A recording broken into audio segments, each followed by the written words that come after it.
বিসমিল্লাহির রহমানির রহিম। আমি lieutenant commander Abrar, operation officer Bangladesh coast guard পশ্চিম জোন।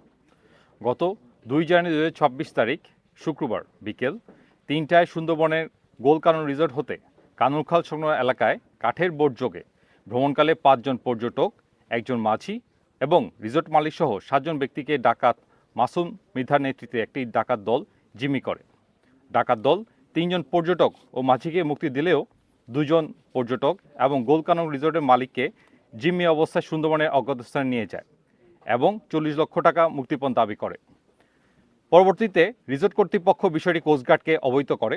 প্রাপ্ত তথ্যের ভিত্তিতে কোস্টগার্ড, নৌবাহিনী, পুলিশ ও র্যাবের সমন্বয়ে সুন্দরবনের বিভিন্ন এলাকায় সাঁড়াশি অভিযান এবং গোয়েন্দা নজরদারি জোরদার করা হয়।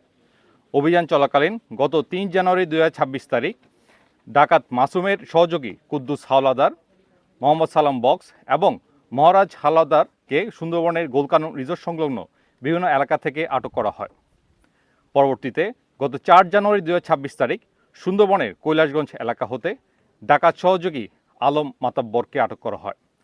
এখানে উল্লেখ্য, ডাকাতদের সাথে যোগাযোগ রক্ষা এবং জিম্মিদের নিরাপত্তার জন্য জিম্মিদের পক্ষ থেকে বিভিন্ন ধাপে আনুমানিক 1,33,000 টাকা বিকাশের মাধ্যমে প্রেরণ করা হয়।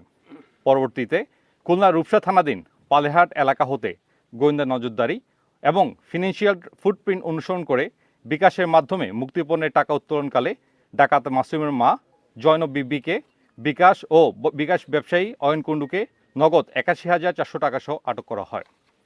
অতঃপর গত 4 জানুয়ারি 2026 তারিখ সন্ধ্যা 7টায় সুন্দরবনের গাজী ফিশারিজ সংলগ্ন এলাকা হতে ড্রোন সার্ভেলেন্সের মাধ্যমে জিম্মিকৃত 2 জন পর্যটক এবং গোলকানন রিসোর্টের মালিককে নিরাপদে উদ্ধার করা হয়।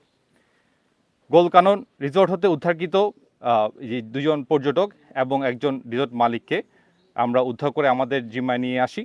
উদ্ধারকৃত পর্যটকদের পরিবার নিকট হস্তান্তর এবং আটককৃত ডাকাত সহযোগীকে থানায় হস্তান্তর কার্য প্রক্রিয়াধীন রয়েছে। সুন্দরবন ও উপকূলীয় অঞ্চলে পর্যটক সহ সাধারণ জনগণের নিরাপত্তায় নিশ্চিতে কোস্টগার্ড ভবিষ্যতে এই ধরনের কার্যক্রম অব্যাহত থাকবে।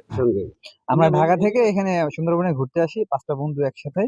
তো এসে আমরা গোলকানন রিসোর্টে উঠি। তো এখান থেকে ওঠার পরের দিন আমরা মানে নৌকা নিয়ে আশেপাশে ঘুরতে যাই আর কি।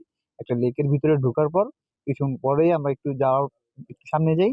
ওইখান থেকে আমাদেরকে অপহরণ করা হয় ডাকাত দলের সদস্য, ওই যে ওনারা আমাদেরকে নিয়ে মাসুম বাহিনী ওনাকে নিয়ে আমাদেরকে জিম্বি করার পর আমাদের দুই বন্ধুকে রেখে আমি এবং আমার সোহেল দুজনকে রাখার পরে আর ওই রিসোর্টের যে মালিক ওনার ওই যে শিরোনাম শ্রীপতি বাসার ওনাকে আমাদের 3 জনকে জিম্মি করে নিয়ে যায়। আর আমার যে 3টা বন্ধু ওদেরকে ছেড়ে দেয় মানে টাকা অ্যারেঞ্জ করার জন্য। অ্যারেঞ্জ করে পাঠালে আমাদেরকে ছেড়ে দিবে এটা বলে আমাদেরকে বনের ভিতরে নিয়ে যায়। ওইখানে আমাদেরকে 3 দিন রাখে। 3 দিন রাখার পর ওই যে গতকালকে মানে আমাদের এই যে কোস্টগার্ডের সহযোগিতায় আমাদেরকে এক সাইডে এনে রাখা ওরা পালায় যায় আর কি। মোবাইল টোবাইল আমাদের সব রেখে দিছে। আমাদের মোবাইলে টাকা পয়সা যা আসলে সব রেখে দিছে। তো হ্যাঁ, আমাদেরকে তো নির্যাতন করছে টাকা টাকা পাঠানোর জন্য, টাকা নেওয়ার জন্য আর কি। আমাদেরকে ভিতরে নির্যাতনও করছে এই আর কি।